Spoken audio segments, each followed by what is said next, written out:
Parte 8. O sangue do dragão responde. O ar na Fortaleza Vermelha estava carregado de mais do que cinzas. Havia uma tensão silenciosa entre mãe e filho. Daenerys, vestida com um simples robe cinza, buscou o Rhaego nos aposentos do rei, onde ele planejava a próxima campanha, mapas das terras fluviais e do vale espalhados sobre a mesa do conselho, a coroa de ferro de Aegon pousada como um peso ao lado. Meu filho, ela começou, sua voz mais suave do que havia sido em semanas. Há algo que você precisa saber. Algo que sempre foi seu por direito, mas que o destino escondeu. Rhaego ergueu os olhos violeta, impaciente. Fale, mãe. Tenho reinos para quebrar. Antes de você nascer, ela continuou, aproximando-se, eu ganhei 3 dragões. Eles nasceram de ovos de pedra em uma pira funerária, um milagre do sangue antigo. Seus nomes eram Drogon, Viserion e Rhaegal. Seus olhos brilharam com a memória. Eles eram meus filhos, como você. Mas após a morte de seu pai, após a perda, eles se tornaram selvagens. Foram embora. Eu os procurava em sonhos, sentia suas chamas em minha alma, mas não conseguia chamá-los de volta. Ela colocou uma mão sobre o mapa, sobre a mancha de tinta que representava o Mar Estreito. Dizia-se que eles haviam desaparecido. Mas um dragão nunca desaparece. Ele apenas espera. Eles foram para o leste, para as ruínas da antiga Valíria. Um lugar onde apenas os tolos ou os amaldiçoados ousam ir. Lá, eles cresceram. Lá, eles se esconderam do mundo que havia esquecido seu poder. Rhaego ficou imóvel, sua impaciência evaporando, substituída por uma curiosidade intensa. Dragões. A arma final. O símbolo supremo do poder Targaryen. Por que você me conta isso agora? Ele perguntou, sua voz um sussurro. Porque algo mudou, Daenerys disse, seus olhos perfurando os dele. A conquista. Você sentou no trono de ferro. Você colocou a coroa de Aegon. Você unificou a horda e cruzou o mar. O sangue do dragão que você carrega, ele clamou. E do outro lado do mundo, no coração do império arruinado, eles responderam. Quase como se suas palavras fossem um chamado, um grito distante e primitivo cortou o ar de Porto Real. Não era um som humano, nem de animal conhecido. Era um rugido que vinha do céu, profundo, estrondoso, cheio de fogo e idade. Os vidros das janelas altas vibraram. Rhaego correu para a varanda. Na distância, vindo do leste, 3 formas enormes cortavam as nuvens. Eles eram colossais, muito maiores do que qualquer cavalo ou árvore. Drogon, negro como a noite sem estrelas, com chifres e escamas que pareciam cortadas de obsidiana. Viserion, de um branco creme pálido, com chifres e cristas douradas, brilhando como um fantasma dourado. Rhaegal, verde bronzeado, ágil e feroz, o nome que era um tributo ao irmão que Rhaego nunca conheceu. O povo de Porto Real gritou, ajoelhou-se ou fugiu em pânico. Os Dothraki, embora assustados, ergueram seus araques e gritaram de volta, vendo nos monstros alados um sinal divino para seu cal. Os dragões não pousaram na capital. Em vez disso, com graça aterradora, contornaram a cidade e seguiram em direção ao leste, sobre a baía, em direção à ilha.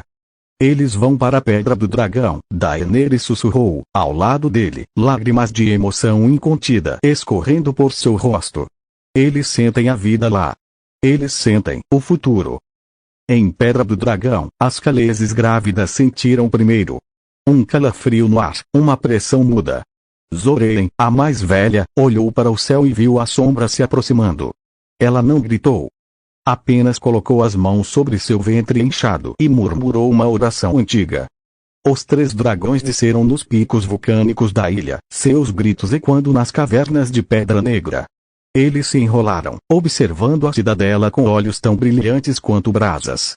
Eles haviam chegado ao lar de sua espécie. Eles haviam vindo para o chamado do novo Rei Dragão. Quando a notícia chegou a Porto Real, Rhaego não hesitou. Ele partiu imediatamente para a Pedra do Dragão, levando consigo um pequeno contingente.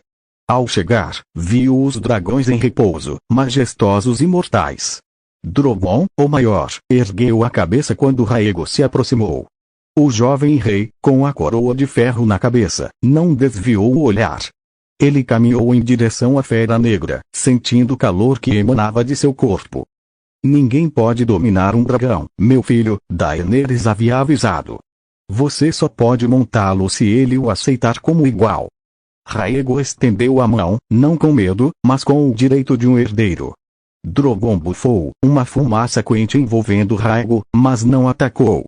Em vez disso, inclinou a cabeça colossal, permitindo que a mão de Rhaego tocasse uma escama dura e quente perto de seu focinho. Uma corrente de energia, antiga e selvagem, percorreu Rhaego. Era como se uma parte faltante de sua alma tivesse se encaixado. Nesse momento, Rhaego Targaryen não era mais apenas um Khal, ou um rei conquistador. Ele era um cavaleiro de dragão. E o destino parecia sorrir para sua linhagem, pois logo após sua conexão com Drogon, as Khaleesi entraram em trabalho de parto. Uma após a outra, elas deram à luz nos aposentos seguros da cidadela, atendidas pelas melhores parteiras que o saque de Porto Real poderia fornecer. Os filhos de Khal Raghat nasceram sob o rugido dos dragões, e seus nomes ecoaram o passado e o futuro da casa Targaryen. Drogo Targaryen, um menino forte e de olhos escuros, nascido de Zoren.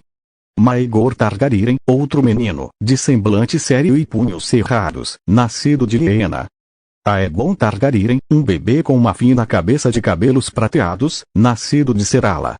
Aenard Targaryen, uma menina, a primeira de suas irmãs, de olhos curiosos, nascida de Mesara. Viserra Targaryen, uma menina de choro suave, nascida de Kalana.